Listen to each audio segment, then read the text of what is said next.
आज के टाइम हर दूसरा आदमी सोशल मीडिया से पैसा कमाना चाहता है। फिर चाहे वो थोड़ा हो या ज़्यादा, लेकिन चाहता हर आदमी है। ऐसा ही एक लड़का जिसका नाम रचित है, वह भी यूट्यूब पर हॉरर स्टोरी का चैनल बनाता है। लेकिन उसके चैनल पर कभी व्यूज़ नहीं आते और तो और उसके सब्सक्राइबर भी कभी नहीं बढ़ते।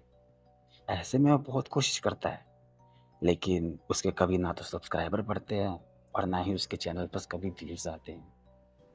वह अक्सर इस बारे में सोचता है कि क्या होगा और कैसे बढ़ेगा सब्सक्राइबर, कैसे व्यूज़ आएँगे, लेकिन उसकी कोई हेल्प नहीं करता।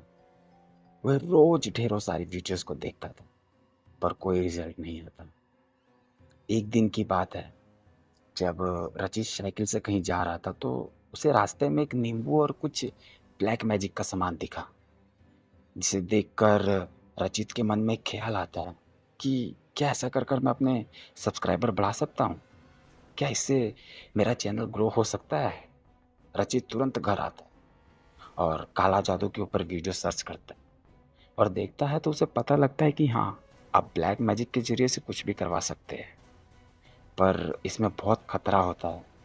अगर आप कुछ उल्टा-सीधा करते हो तो इससे आपकी जान भी जा सकती है।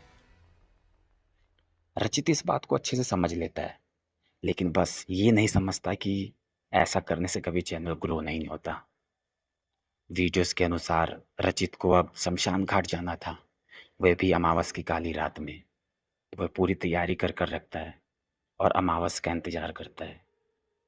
कुछ दिन बाद वो काली रात भी आ गई और रचित भी तैयार हो गया।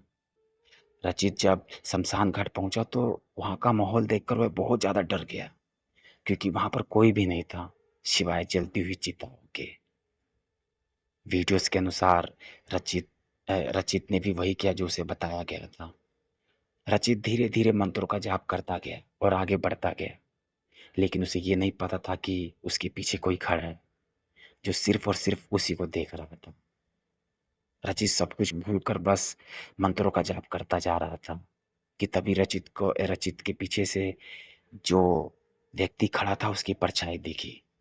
रचित को कुछ समझ में आता इससे पहले उस परछाई ने रचित के ऊपर हमला कर दिया। रचित वहां से भागने लगा, लेकिन वह भाग नहीं पा रहा था। ऐसा लग रहा था कि वह जहां जहां जा रहा है वो रास्ता घूम घूम कर उसी घाट पर उसे ले आ रहा है। उसे कुछ समझ में नहीं आ रहा था कि अब क्या होगा। थोड़ी देर बाद रचित एक कोने में जाकर छुप जाता है और चुपचाप जाकर वहाँ पर बैठ जाता है।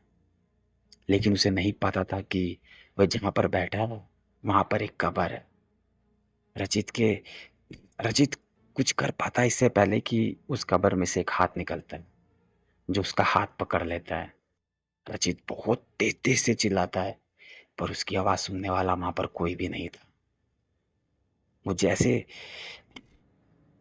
वो जैसे-तैसे कर कर अपना हाथ छुड़ाता है और वहाँ से भागता है कि जल्दबाजी में वह किसी चीज़ से टकरा जाता है और टकरा कर गिरने के बाद वह बेहोश हो जाता है। जब उसकी आँख खुलती है तब तक सुबह हो जाती है और वह बहुत गुस्से में रहता है कि वह अपनी साधना को पूरी नहीं कर पाया और अब उसे कुछ टाइम और लगेगा अपने सब्सक्राइबर को बढ़ाने में। रचित सुबह अपने घर आता है और फिर अपने चैनल को देखता है कि उसके तो मिलियन में सब्सक्राइबर हो गए हैं, जिसे देखकर वह बहुत खुश था। वह समझ गया था कि ये सब उस शमशान घाट की क्रिया की वजह से हुआ है। वह बहुत खुश था, लेकिन वह मन ही मन ये सोच रहा था कि उसके तो मिलियन में सब्सक्राइबर हो गए हैं, पर फिर भी उसे कोई क्यों नहीं जानता। वो एक बंदे से पूछता है कि भाई, आप मेरे को जानते हो? तो बंदा साफ-साफ मना कर देता है। रचित उससे कहता है कि भाई, मेरा एक यूट्यूब चैनल है, जिस पर मिलियन मिलियन में सब्सक्राइबर हैं और तो और उस पे मिलियंस में व्यूज़ भी हैं। फिर भी वो आप मेरे को नहीं पहचानते? वो आदमी कहता है कि नहीं भाई नहीं, मैं आपको नहीं पहचानता।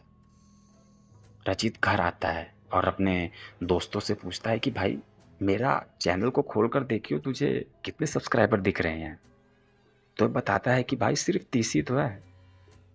ये बात रचित को समझ में नहीं आई। वह बहुत परेशान रहने लगा। दिन पर दिन उसकी हालत अब और भी खराब होने लगी। वह फिर ब्लैक मैजिक की वीडियो देखता है और फिर से शमशान घाट जाने की सोचता है। लेकिन इस बार रचित एक बाबा बाबा से मिलता है, जिसके पास एक मशीन थी, जिससे भूतों को चेक किया जाता है। ईएमएफ, हाँ, इसी एक ईएमएफ नाम की मशीन थी। तो बाबा आता है और चेक करता है और वो रचित को बताता है कि आपने जो कुछ भी किया था उस अमावस्या की रात, ये सब उसी की वजह से है। मतलब कि ये सब तो काफ़ी टाइम पहले ही मर गए थे और इनकी आईडी भी कब की बंद हो चुकी है। रचित अब सब कुछ समझ गया था। वह इन सब से बाहर निकलना चाहता था, पर नहीं निकल पा रहा था। वह बाबा से कहता है कि आप मुझे प्लीज़ इस मुसीबत से बचाएं।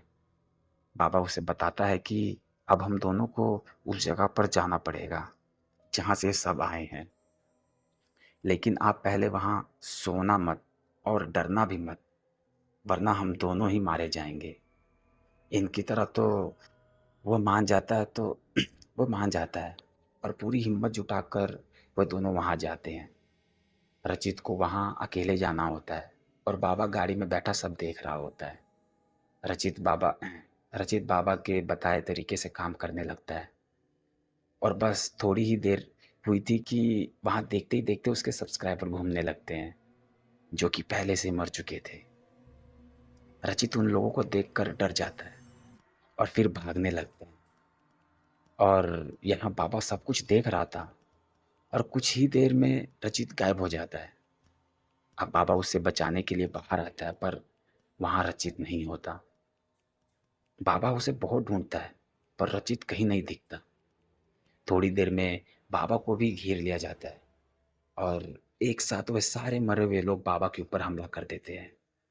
बाबा बेहोश हो जाता है और जब बाबा की आंख खुलती है तब तक सुबह हो जाती है। बाबा अभी कुछ दूर जाता है कि तभी उसके फ़ोन पर एक फ़ोन आता है और वह फ़ोन रचित का होता है। रचित बाबा से बात करता है और कहता है कि वह अपने घर पर है और आप अभी कहाँ पर हो बाबा? बाबा उससे पूछता है कि तुम घर कैसे गए? वो कहता है कि उसे कुछ नहीं पता और ना ही उसे कुछ याद है। वह बाबा से कहता है कि अब उसके सब्सक्राइबर भी ठीक-ठाक दिख रहे हैं। बाबा अपनी मशीन चेक करता है तो पता लगता है कि वे सारे भूत अब उस मशीन में कैद हो गए हैं। और वहाँ रचित अब ये कहता है कि अब वह अपनी मेहनत से सब्सक्राइबर बढ़ाएगा और कभी भी ब्लैक मैजिक का उपयोग नहीं करेगा। और इसी के साथ दोस्तों ये कहानी यहीं पर ख़त्म हो जाती है। तो दोस्तों कहानी आप लोग को कैसी लगी प्लीज़ मुझे कमेंट कर बताना।